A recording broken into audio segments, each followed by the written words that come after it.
Il est bon de partir de l'origine. Parce que ce qu'on sème aujourd'hui, on le récolte demain, après-demain, et longtemps, si c'est une semence pérenne. Lorsque vous menacez un peuple de l'envahir, ce n'est pas une semence d'une saison. C'est une semence de longue durée qui devient historique et que les pères raconteront à leurs enfants et peut-être des enfants aux petits-enfants. Il ne faut jamais oublier, lorsqu'on s'adresse à des peuples, que cette mémoire-là n'existe pas. Peut-être que chez nous, cette mémoire n'existe pas. Je ne crois pas. Mais la mémoire existe pour les autres. Donc, l'origine de cette question, c'est la lutte pour la démocratie. Lancée par la CEDEAO, qui est une structure de développement économique. Je ne sais pas, vous, journalistes, qu'est-ce que la CEDEAO a apporté sur le plan économique depuis que nous sommes là. Vous pouvez aller au Togo sans histoire. Vous pouvez aller comment dire, au Nigeria sans histoire. Mais qu'est-ce que ça nous a apporté? Financement? Ou qui a l'argent pour la CEDEAO pour donner aux autres? Entente entre les peuples, comment ça, chacun vote comme il veut. Bon, par conséquent, et c'est la démocratie qui nous a unis. Le père fondateur ne va pas parler de système. Et puis, c'est quoi la démocratie? C'est quoi la démocratie? La démocratie américaine était la démocratie française? Vous savez que les présidents sont élus par les grands électeurs aux États-Unis. Est-ce que c'est comme ça en France? Est-ce que c'est comme ça en Angleterre ou en Allemagne? Alors quand on parle de démocratie, il faut savoir ce que c'est la démocratie. C'est à nous, on a vendu ça, puisque nous sommes des perroquets, et nous répétons, comme si on n'a jamais dirigé quelque État que ce soit dans nos pays, sans tenir compte de nos coutumes, de nos conceptions, de nos visions. Je prends l'exemple simple, hein, la tentative des présidents d'être éternel. Parce que chez nous, dans la tradition, on ne peut pas chef et puis après le peu de chef. C'est notre tradition, ça. Donc ça déteint nécessairement sur la vie. On ne tient compte de rien du tout. Et on vient nous parler de démocratie. C'est quoi la démocratie? Le meilleur système. En quoi c'est le meilleur système? C'est des questions importantes qui méritent qu'on sacrifie des soldats, des bénévoles pour ça. Et puis, en ce qui nous concerne, puisque nous parlons d'un cas précis, il se fait malheureusement que notre chef d'État, qui a paru le plus véhément contre le Niger pour rétablir la démocratie. Je ne sais pas s'il rivalise avec Alassane Ouattara. Je ne sais pas. Je ne sais pas. Mais les deux là sont allés au front, carrément. Et puis la date, ça n'a pas eu lieu. Ah, ça veut dire que la CEDEAO s'est trompée dans l'évaluation des rapports de force. Donc s'est trompée fondamentalement sur ce qui peut advenir. À partir de ce moment-là, on ne peut plus avoir confiance en elle. Est-ce que c'est en l'espace de 2 mois, 3 mois, 4 mois que ce sentiment anti-nigérien, anti-régime nigérien pour la démocratie au Niger, est-ce que c'est en 3-4 mois que c'est fini? Non, on n'a même pas dit ça. En gros, disons, il est normal que le peuple nigérien ait ça dans la mémoire. que le seul pays francophone qui a des relations directes économiques avec eux s'est mis au devant de la scène. Ça s'oublie? Ça ne s'oublie pas. Si ça s'oubliait, moi je serais désolé pour notre pays. Si on oublie des choses comme ça là, on fera des conneries comme nous avons toujours fait. Il faut toujours se rappeler d'où on vient, qu'est-ce qui s'est passé. Voilà la situation.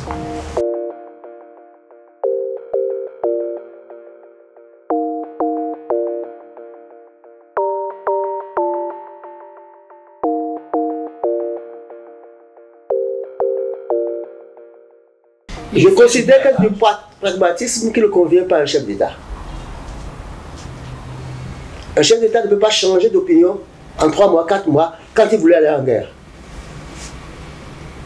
Un État ne peut pas s'amuser avec l'histoire. Et quoi que s'amuser à un moment donné, on change, maintenant on peut faire ceci. Ben non. Quel est l'élément nouveau qui fait qu'on a changé? Là, ça a un sens. Il y a eu tel élément nouveau, on devrait quand même changer pour aller à ça. Quel est l'élément nouveau qu'il y a eu? Il n'y en a pas eu.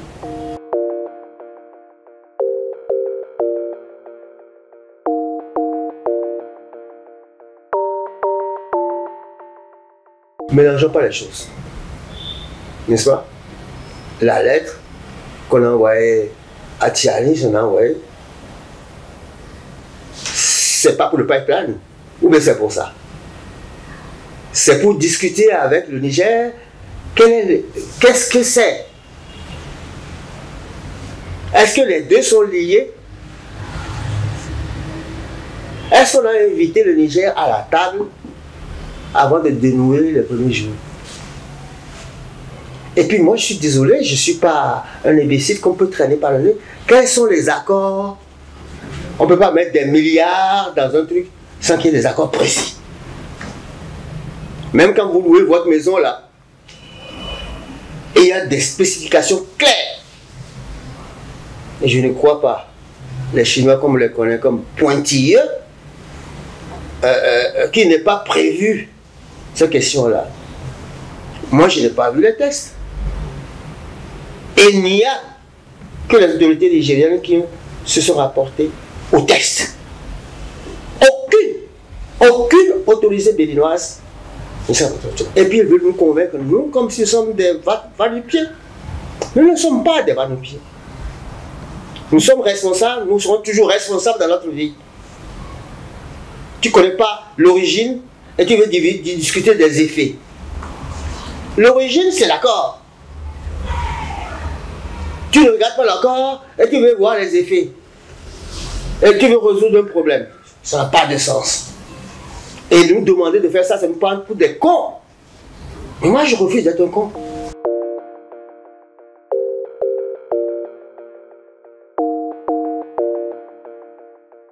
Un pays démocratique où on change les lois électorales même en pleine élection. C'est ça un pays démocratique? Franchement, dites-nous. Vous pensez, un pays démocratique, on a pris un texte, on commence, et en pleine application, on prend un nouveau test. Ah!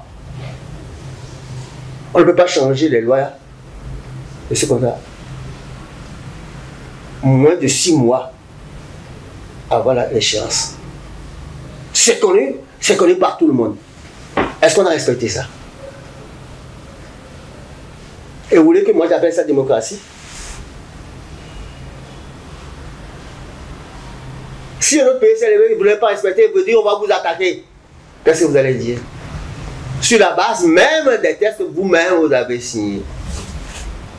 Donc laissez-moi tranquille avec cette histoire de démocratie, etc. Moi, je ne connais que les libertés démocratiques.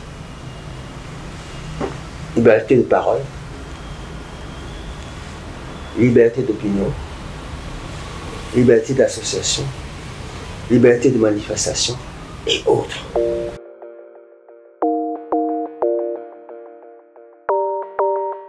Vous êtes journaliste, vous avez vu combien de journalistes on a appelé à droite, à gauche pour arrêter, etc. On n'a pas vu mon ami, là, je ne sais pas comment il s'appelle, on l'a arrêté parce qu'il a fait interviewer quelqu'un, il a diffusé ça. On l'a arrêté, non? C'est ça la démocratie. Vous, journalistes, si on fait comme ça, là, on vous demande de ne pas donner la vérité. De ne pas aller à la source et de montrer la source. Et vous appelez ça démocratie, vous, journalistes? Dites-moi, franchement.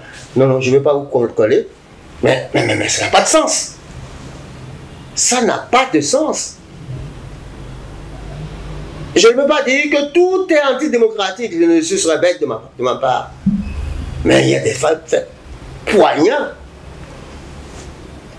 Voyez-vous la cabale qu'on a faite contre l'église catholique ici, là? Parce qu'ils ont fait un colloque sur une question pour que les gens s'expriment. C'est tout, hein? Alors, mais enfin, nous sommes devenus vraiment un peuple de voyous qui n'ont pas d'honneur et qui n'ont pas de retenue. Et je crains que notre jeunesse soit ça après. Et que notre État béninois devienne un État voyou où les gens n'ont pas de règles, respectent rien du tout. Alors revenons donc à cette histoire-là. Je pense qu'il y a un préalable dans tout. Le préalable, c'est d'essayer d'effacer les ressentiments du peuple nigérien par rapport aux menaces dont il a été l'objet. Et quelle est l'action du coupable? Parce que c'est nous qui sommes coupables pour ça. Quelle est l'action qui a été menée pour effacer les ressentiments? Rappelez-vous que les Nigérians disent français dehors de chez nous. Ils ont dû passer par le Bénin. Alors qu'ils ont des troupes au Tchad. Les gens disent aller au Tchad. Ah. Quel est l'accueil que le Bénin réserve aux ennemis du peuple nigérien? En tout cas que eux, ils ont défini comme des ennemis. Quelle peut être la confiance que vous accueillez ceux qui renvoient de chez eux et qui passent chez vous? Comment pensez-vous qu'ils ont demandé ça? Mais ça a un sens pour n'importe quel analyste. Ils allaient au Tchad, puisque on est parti dire le putschiste là-bas, là, il est bien, etc. Pourquoi pas ça? Donc tout ça, ça crée des suspicions profondes. Et ce n'est pas faire le Saint Nitouche ou bien la Sainte Nitouche qui résout le problème.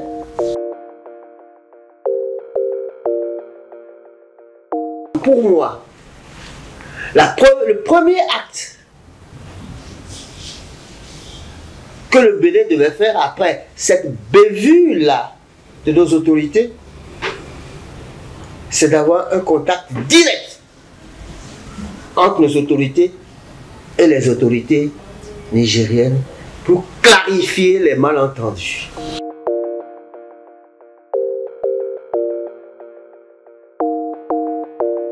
Oh, ben, la diplomatie, ça, c'est que contact direct. N'est-ce pas? Contact direct, c'est pas faire des déclarations à la radio ou à la télévision. Jamais! Pour des questions aussi délicates, si on veut vraiment arranger, on n'arrange rien sur la place publique. C'est les contacts, formels ou informels, mais dans le contenu et l'organisation n'est pas rendu public. C'est à la fin qu'on a dit on a eu des contacts, on est arrivé à tel accord, mais c'est déjà fait. Est-ce que nous avons fait ça? Est-ce que nous pensons donc, après les avoir menacés, que c'est terminé? Comme, j'allais dire des cons, ils disent, ah, c'est terminé, ils ont fini, ils se sont amusés, est-ce qu'ils disaient, ne réfléchissez pas à ça? C'est comme ça? Non. Donc, la première chose, c'est après notre bévue, de prendre des initiatives précises pour effacer les malentendus. Le Togo n'est-il pas membre de la CEDEAO? Et s'il ne s'entend pas bien avec les Nigériens et les Burkinabés, est-ce qu'il n'a pas organisé un truc au Togo pour qu'il puisse parler au monde? Il paraît qu'on a envoyé au Togo d'avoir permis aux gens de parler et qu'on puisse en voir leur opinion sur le plan international. Moi, je félicite le Togo.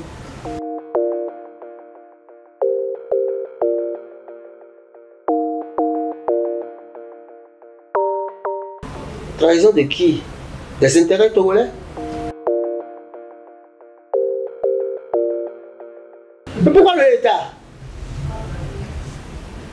Pourquoi on est État? Pourquoi les trucs qu'on a eu chez nous, c'est PVI, c'est ceci, c'est cela? Pourquoi? Et vous pensez que c'est indépendant de l'État?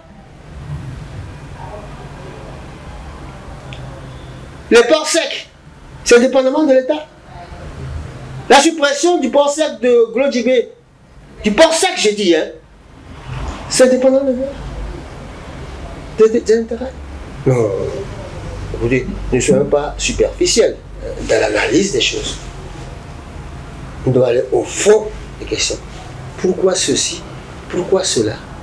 Et il y a d'abord ces préalables-là qu'on doit faire pour dissiper, si possible, en tout cas moyennement, les suspicions qu'il peut y avoir. Aucune démarche. On a plutôt montré qu'on leur a fait des faveurs dans le langage. Qu'on a fait des faveurs. Ah. C'est une démarche pour moi. Je ne l'aurais pas faite moi. C'est vrai que je ne suis pas chef d'État. Mais j'ai dirigé du monde. Restreint. C'est vrai. Et j'ai été plus prudent que ça. Quand ce monde est plus vaste, je pense que je serai encore plus prudent. Et non le contraire. Évidemment, penser qu'ils vont comment dire, ils vont envoyer le Niger en 2 ou 3 jours, ce sera fini, donc il n'y a pas de problème de cela, ça va se résoudre rapidement. Penser ça, c'est pas naïf. C'est pas naïf. Ce n'est pas minimiser le sentiment patriotique des autres qui ne se sentent aucune accointance avec les Français, ni par leur sang, ni par leur descendance. Alors ça, c'est des choses importantes, ça. Si on ne tient pas compte de ça avant l'action, en tout cas, allons plus vite. Et on n'a rien fait. On n'a rien fait. On a plutôt montré aux gens qu'on leur a fait des faveurs. Ce qui est blessant, si quelqu'un se croit dans son droit et que vous reculez, vous dites que vous lui avez fait faveur, ça veut dire que vous êtes sur un pied de guerre.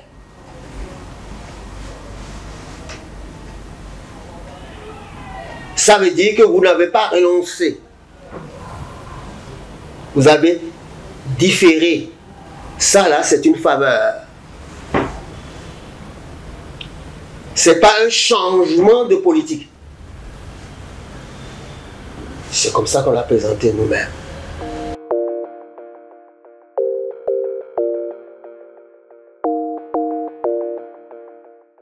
Mais il existe le CEDEAO. Qui a le CEDEAO maintenant? Qui a le CEDEAO? Depuis que Macky Sall est parti, ceux qui sont là, ils disent au CEDEAO, oui, ils ne veulent pas dire autrement, sinon on va les smasher maintenant, ils attendent. C'est sûr.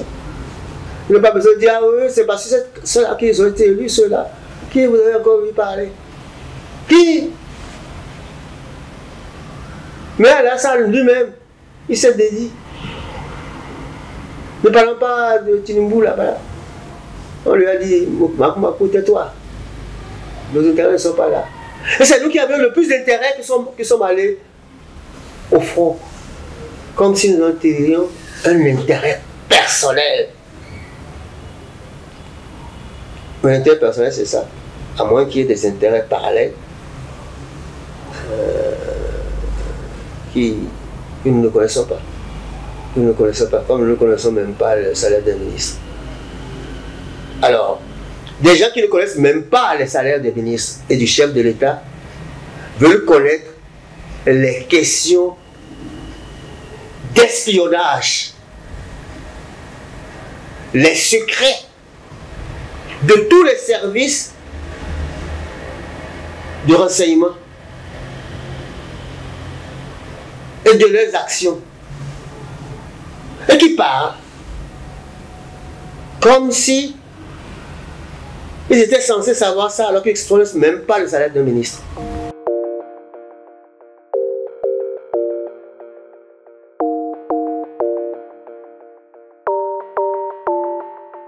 Vous pensez que le chef d'État, sur les choses secrètes, il va dire ça sur le show là? Si c'est vrai, il va dire ça. Oui, on en a chez nous. Il ne va jamais nier jusqu'au bout. Même quand vous montrez des preuves, il va dire, ah non, les preuves ne sont pas bien interprétées. Sur ça, c'est normal, un chef d'État. Il ne se dédie pas sur la place publique. C'est pour ça que j'ai dit, les contacts permettent, oui, d'accepter un langage officiel, public, qui ne reflète pas entièrement les problèmes tels qu'on les discute réellement en dessous. Ça, c'est le minimum. Donc, que les naïfs pensent que les choses importantes là, pour régler ça, le chef d'État n'a pas besoin de dire sur la place publique qu'il a eu des discussions avec le Niger, qu'ils se sont entendus avec ceci. C'est dans les faits qu'on constate. C'est dans les faits qu'on constate. Si dans les faits rien n'a changé, ça veut dire qu'il n'y a pas de discussion de fond. Il n'y a que les déclarations tapageuses. C'est ce que ça signifie. En tout cas, pour moi, le raisonnement que je mène. On peut mener d'autres raisonnements, je ne peux pas être garant des raisonnements des autres. Mais moi, logiquement, mais quand je fais je vous dis un exemple, on voit la conférence nationale, on négocie avec Magar, Omar Lépé, etc., tout le monde là. Mais on n'a pas rendu ça public. Avant le jour, il faut rendre ça public. Pourquoi? Parce que l'objectif, c'est de décanter la situation, de régler un problème.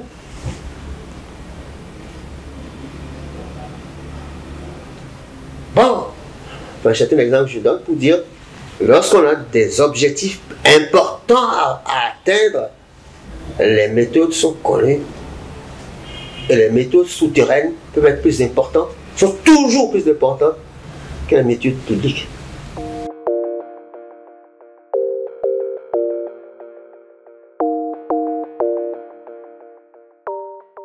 Ah, vous me posez une question parce que je ne suis pas moi habilité à savoir l'issue. Chacun doit savoir ce qu'il veut. Ceux qui posent des actes, quelle issue ils veulent. Je peux apprécier leur issue ou ne pas les apprécier. Mais ce n'est pas moi qui pose les actes. Ce n'est pas moi qui vais poser les actes. Donc ce que j'en pense n'a pas d'intérêt. Je trouve ridicule des gens qui écrivent des trucs, le président, ceci, cela. Il est un enfant. Ils sont des enfants. Quelqu'un écrit un lettre, il écrit, notre ami de Porto-Noir, il écrit un truc, etc. Mais il n'écrit pas à talent. Et comment veux-tu que les gens le prennent au sérieux? Honnêtement. Honnêtement. Si vous lisez, c'est que les gens sont des cons. Et ici, on est des purs. Bon. Comment voulez-vous qu'on prenne au sérieux ça? Honnêtement. Il est évident que les objectifs qu'ils visent, c'est autre chose. c'est sans aucun doute des intérêts personnels. Tel que moi je connais l'individu là, c'est pour des intérêts personnels. Je l'ai trop pratiqué pour savoir ça. C'est pas pour lui qu'on est là. On est les solutions. Mais si des gens comme ça veulent se montrer des intermédiaires et qu'on les connaît, quand même, on a mal choisi.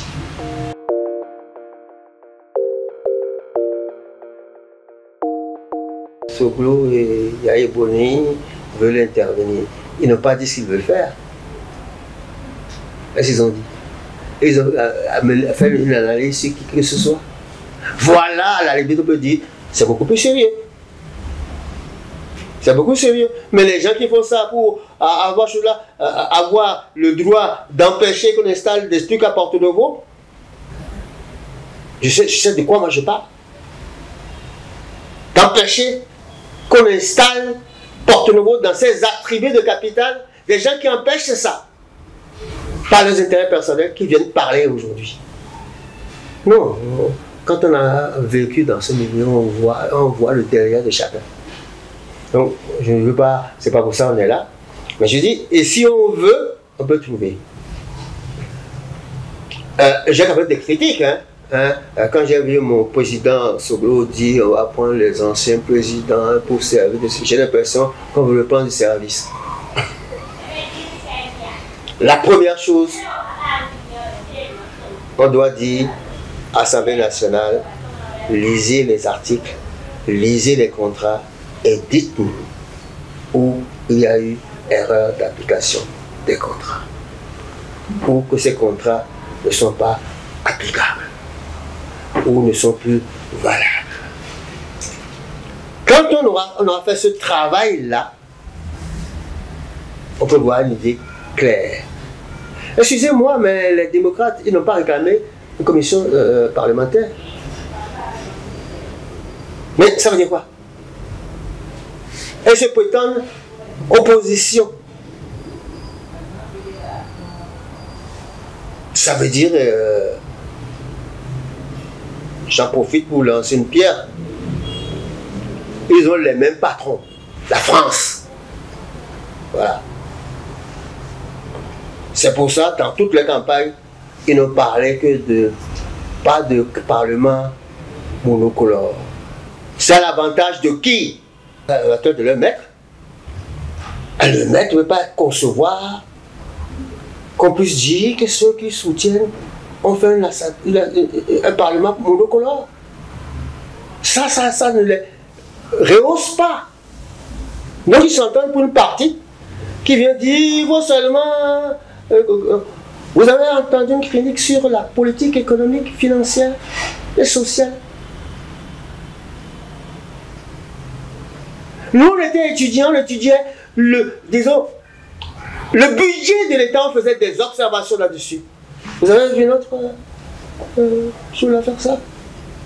Mais c'est l'amusement. Je vous aime, ça ne résout pas les problèmes. Ça ne résout pas le problème. Alors, disons, moi, la première chose, on doit voir clair que disent les contrats, qui a violé les contrats, qui n'a pas violé les contrats. C'est la première chose.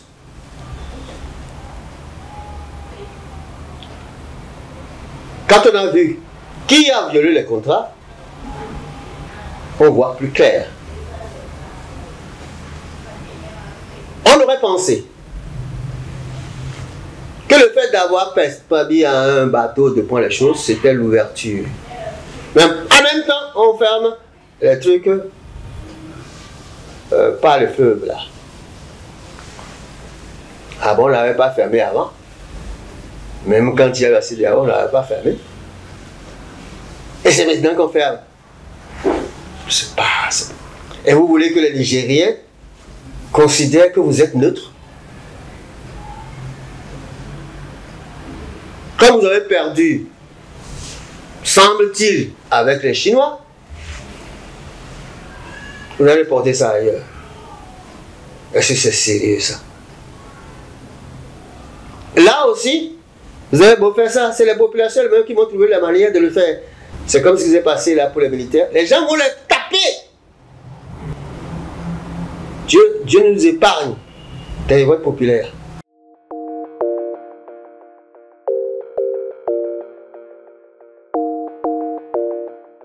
Je ne sais pas comment ils sont entrés dans le pays.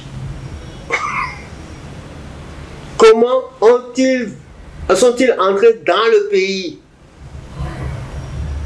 et qu'on ne sache pas? Qu'on ne sache pas où ils logent.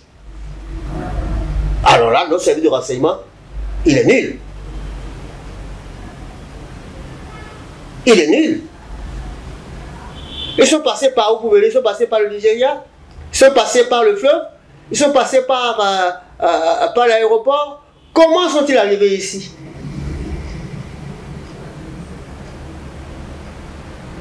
Et où ils logeaient? Est-ce qu'il y a des policiers qui sont en permanence sur le site là-bas pour voir si quelqu'un vient? C'est eux qui sont chargés de la police du coin? C'est des questions qui sont posées. Hein. Je ne les vois pas. Il n'y a pas de réponse. Je ne vois pas de réponse. Non, pour moi, la solution, on peut dire, mais bas la terre. Oui. Mais je pense que c'est nous qui devons mettre la balle à terre dès d'abord. Puisque c'est nous qui avons inculqué aux Nigériens que nous sommes leurs ennemis à cause de la démocratie. Et c'est nous qui avons fait tout pour qu'ils meurent de faim, de maladie. C'est nous qui avons fait ça, ce n'est pas eux qui l'ont fait. Et avec le truc, ils n'ont rien dit sur le Bénin. On n'a pas dit qu'ils avaient des complices béninois à leur connaissance. Donc, ils n'ont rien fait pour le Bénin. Et on a fait ça. Et on veut que ça se fasse comme ça, en l'air. Mais enfin, si les vols qu'on fait dans notre pays, c'est fini quoi. On a oublié, mais tous les pays ne sont pas comme ça. Hein. Et tous les peuples ne sont pas comme ça. Je ne suis même pas sûr que notre peuple est comme ça. Je n'ose pas faire l'analyse pourquoi on a ces négociations souterraines. J'ai même mis quelque part, bon bah s'ils ne croient pas, vous prenez donc 2 ou 3 d'entre eux, venez et vous leur montrez les endroits où on a dit qu'il y a des bases et ils constatent que c'est faux. Qu'est-ce que c'est? Dites-moi qu'est-ce que ça s'appelle ça? S'ils constatent que c'est faux, vous avez dit non, ils vont constater que c'est faux. C'est pas ça qu'on fait pour régler les problèmes. Tu as dit que j'ai volé, viens regarder dans ma maison. Quand tu arrives, ah, il n'y a rien, hein, je crois qu'il n'a rien fait. Au moins, il y a cette première étape. Même si tu penses, ah, peut-être qu'il a caché, c'est possible. Mais tu as déjà fait, montrer ce qu'il y a. C'est ça qu'on peut, pas ça qu'on doit penser. À régler le problème de la suspicion. Puisque tout ce qu'on a dit avant ne permet pas d'avoir confiance. On a dit, on leur a fait une faveur. Ah. C'est pas une faveur. C'est parce qu'ils ont montré du luxe, du busque. Alors, si on était obligé de faire ça là, on dit ça. Okay. Dites ce que vous voulez, ben, nous n'avons pas de frontières. Si c'est si vital que ça, vous n'auriez pas fait. C'est maintenant que c'est devenu vital pour vous. Parce que vous avez en force maintenant, déjà. Donc, pour moi, la première solution, c'est d'avoir des officiels nigériens qui passent par les endroits qu'ils ont qualifiés d'entraînement à des terroristes. Après ça, ils vont inventer quoi? Après ça, ils vont inventer quoi? Je crois qu'après ça, même s'ils n'y croient pas, ils sont obligés d'agir comme s'ils y croient. On n'a pas réglé le problème. À moins qu'il y ait des problèmes d'ego. Mais là, on n'a même pas besoin, puisque ça va se faire de façon discrète. On va apprendre que les choses sont dégagées. C'est pour moi le plus simple. Parce que ce qui est certain, je suis certain qu'on n'a pas respecté les accords. Parce que si on les avait respectés, on nous aurait dit les articles qui permettaient de faire ce qu'on a fait. Et qui expliquent pourquoi on a dû faire marche arrière immédiatement. Quelle communication il y a là-dessus? Il n'y en a pas du tout. Donc, moi, je pense que nous avons tort sur cette question-là.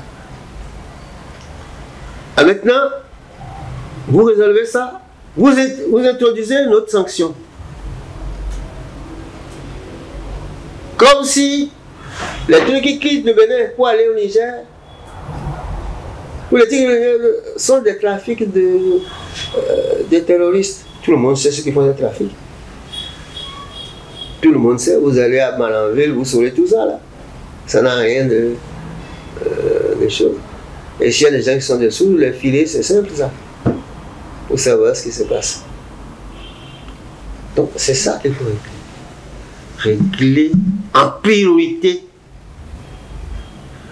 Je dis le soupçon de la partie nigérienne quant aux activités le long de sa frontière. Voyez-vous, il y a quelque chose de significatif. Vous avez des djihadistes ou des terroristes au Niger, vous en avez au Bénin. Et vous vous alliez pas pour les combattre. Hein?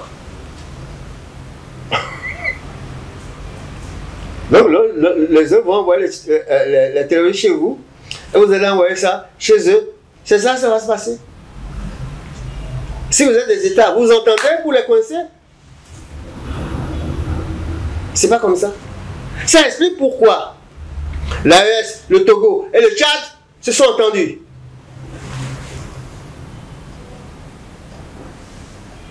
Pour faire des manœuvres militaires communes. Ça explique. Parce qu'ils considèrent qu'ils ont affaire aux mêmes terroristes et que de part et d'autre, on doit pouvoir les coincer. C'est ça qui avait expliqué la création de l'AES. Et ils ont étendu ça aux trucs militaires avec deux autres pays. Ça, là, c'est logique. En tout cas, à mon avis. Mais pas de dire, il n'y a pas de terroristes et puis vous n'avez pas d'accord là-dessus.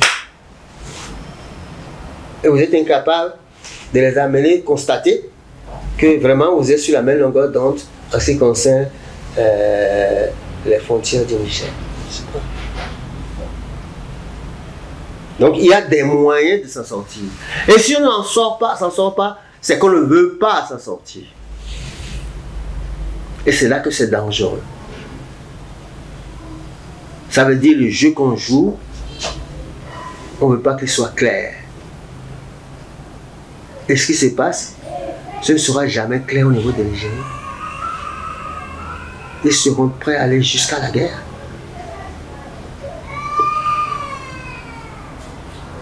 Parce qu'ils prennent l'histoire des terroristes comme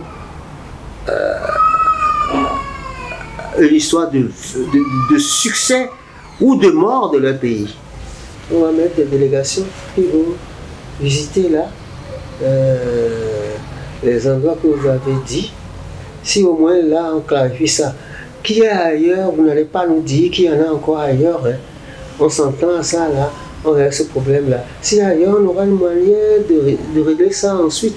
Mais pour l'instant, voilà ce qu'on peut faire, puisque c'est ça que vous avez indiqué. Là on estime qu'on a de bonne foi.